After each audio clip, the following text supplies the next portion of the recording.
لأنه أعتقد عودة أراضي الدولة إلى الدولة ده من أول مقومات الدولة الحديثة.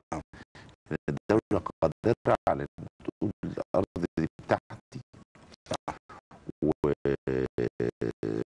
ولما تطرحها المواطنين هتطرحها في مناقصات ومزادات عادلة للجميع، والبلد ليس حكرا كما يقال على كم أسرة تجارية. بالظبط.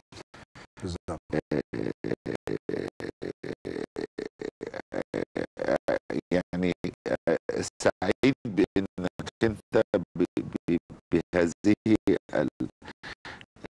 الجرأة. طيب الرئيس اللي جاي تفتكر لو عنده 30 مليون 40 مليون ناخب نزلوا، هيكون أكثر تأييدا لهذا الخط ولا؟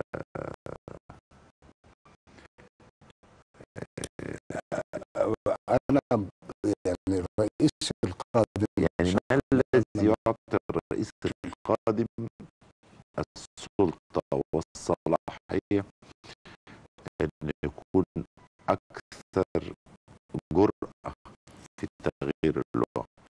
أنا متأكد إن أي شخص وطني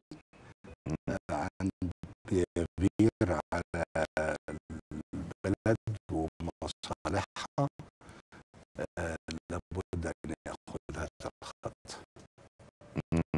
تأكيد لابد من إعمال القانون. أي يعني هو إيه تعريف الدولة؟ ناس قاعدة على أرض وبيحكمهم قانون. صحيح. إذا لم يتواجد القانون تبقى تسود شريعة الغرب. في كتير من المحافظين اللي زي سيادتك ولا سيادتك عملة نادرة؟ لا لا لا لا لا، يعني أنا مصر مليئة بالناس الوطنيين والشرفاء. بس أكلمك بجد، هي يعني هي مليئة فعلا، لكن اختيار.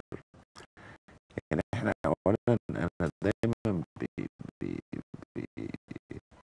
بيستوقفني فكرة، واتمنى ان احنا نقول للناس الكلام ده، اللي هي معيار الاختيار او السلكشن كرايتيريا لاي حاجة. سواء كان لمحافظ او لرئيس حي او لوزير، يعني في النهاية برضه الناس مش عارفة هو اختار الراجل ده ليه وما هي هذه المواصفات. ولذلك ساعات بيجينا حد بالصدفة زي سيادتك مثلا، بيبقى اتكونت في مجموعة المقومات الأساسية، أستاذ جامعة محترم فاهم، اشتغل أدار محافظة أصغر ثم محافظة أكبر، له خلفية في النقل وغيره. دي صدفة، لكن في الغالب الدنيا كده. يعني لابد ان، هل انت مع فكرة ايه معايير الاختيار اللي هي يجب ان تكون في المحافظ؟ المحافظ ده نختاره ازاي؟ لا، انا خليني اقول لسيادتك على حاجه. أنا آه، يعني لم يكن لي في أي لحظة ولا في أي وقت يعني خال وزير أو عم سفير أو أي حاجة. مم.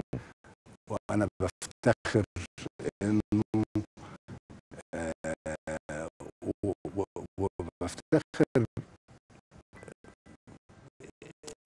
إنه النظام المصري سمح